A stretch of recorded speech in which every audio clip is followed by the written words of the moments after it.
Здравствуйте, дорогие друзья, еще раз давайте продолжим нашу temu.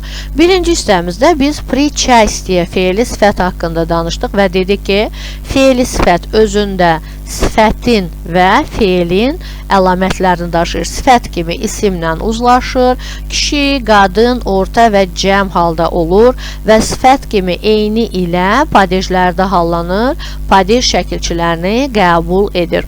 Fe'l kimi keçmiş və indiki zamanda olur. Fe'lin üçüncü şəxsin indiki zamanından üçüncü şəxsin cəmindən yaranır.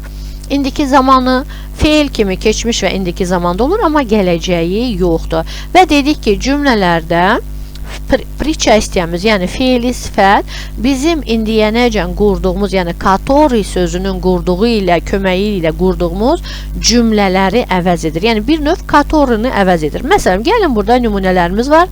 Gəlin baxaq. Və mən dedim ki, padejlərdə hallanır. Yəni hallandıracağıq artıq cümlədə. Сосед, который живет rядом. Yəni yaxınlıqda.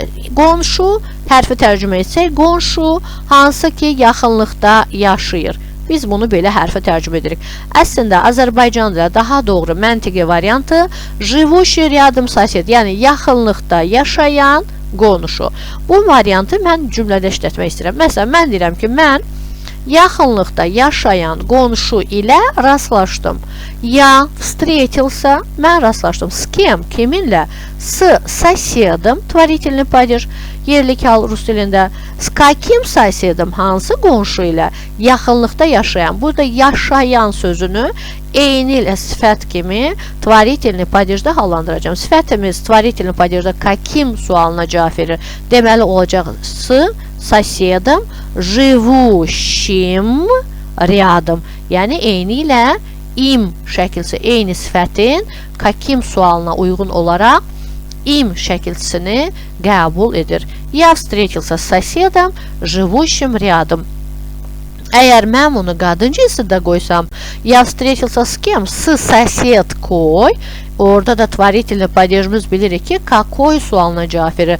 Deməli olacaq живущий rядом deyə biləcəyik.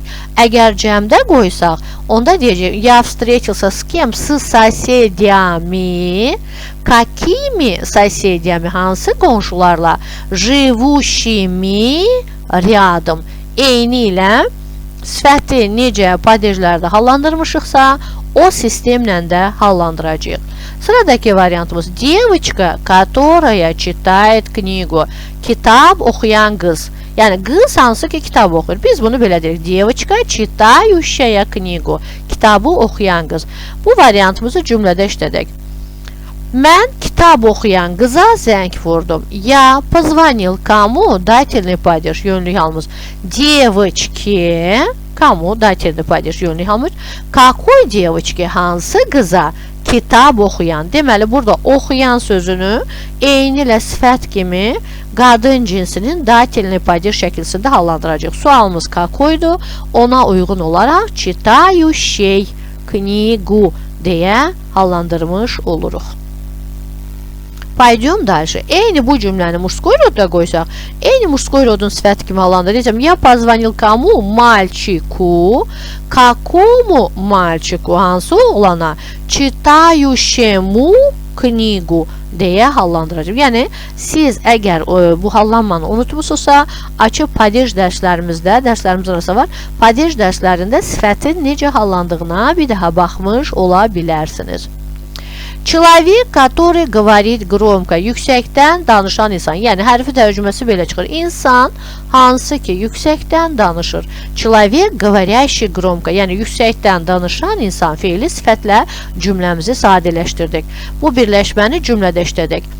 Mən yüksəkdən danışan insanı tanıyıram. Я знаю человека. Əvvəlcə biz bu cümləni belə qururduq. Я знаю человека, который говорит gромко. Mən tanıyıram o insanı ki, Kim ki ucadan danışır. İndi mən bunu fiili sifətlə qoyuram. Deyirəm, я знаю кого, kimi, винительный падеж человека, insanı, какого человека, hansı insanı, говорящего громко, ucadan danışanı, винительный падежdə eyni sifət kimi hallandıram. Və yaxud da deyə bilərsiniz, я знаю громко говорящего человека, cümləni belə də qura bilərsiniz. Yəni, громко sözünün yerini dəyişib önə də ala bilərsiniz.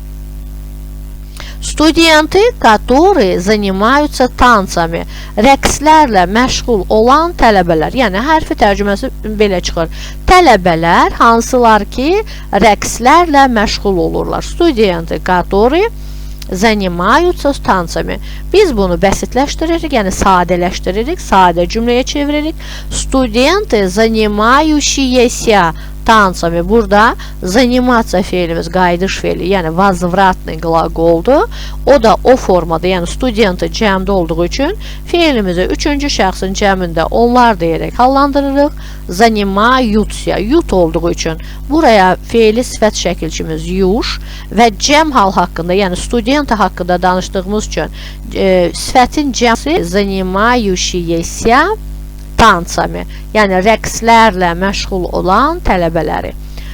Mən rəqslərlə məşğul olan tələbələri tanıyıram. Əvvəllər biz bu cümləni которыйның köməyi ilə qururduq. Yəni, əvvəllər deyəndə indi də qura bilərsiniz. Yəni, bu fərq eləmir. Sizə hansı asan gəlirsə, onunla cümləni qura bilərsiniz. İstərsiniz feili sifət, istərsiniz которыйның köməyi ilə. Yəni, sizi rus dili qəlibə soxmur. Rus dili sizi belə məngənəyə sıxmır ki, eyni, məsələn, bəzi başqa dillərdə olur. Ancaq belə deyə bilərsiniz, başqa variantınız yoxdur. Rus dili sizə bu varianta salmır. Rus dili sizə şans verir. Yəni, Rus dili sizə seçim verir. İstərsən bundan de, istərsən bundan de. Sizə hansı yaxındırsa, sizə hansı rahatdırsa, onunla o cümləni qurub istifadə edə bilərsiniz.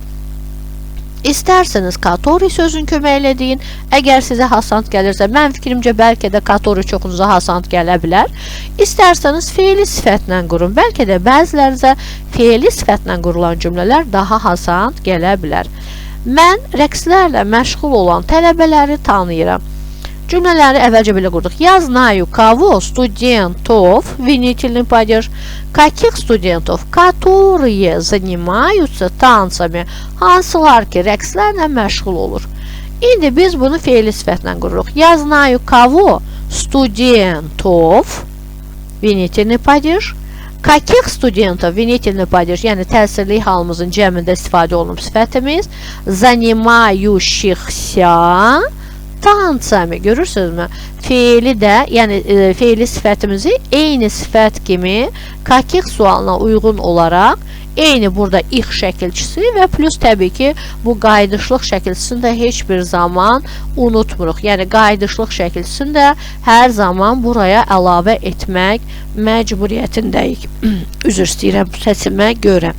Eyni biz bu cümləni muşkoy rodda qoysaq, допустим, mən rəqs edən tələbəni və yaxud rəqslə məşğul olan tələbəni tanıyıram demək istəyirəmsə, mən deyəcəm, я знаю кого студента занимающегося. Görürsünüzmü?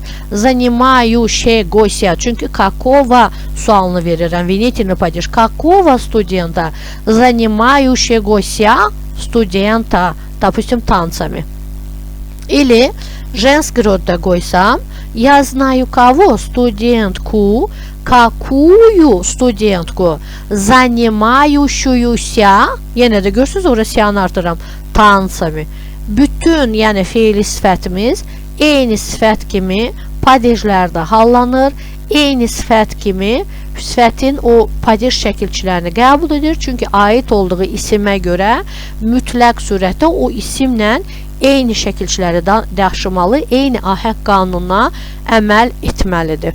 Gördüyümüz kimi feili sifətimizin, yəni действительное причастие dediyimiz məlum feili sifətin sadəcə indiki zamanı haqqında danışdıq.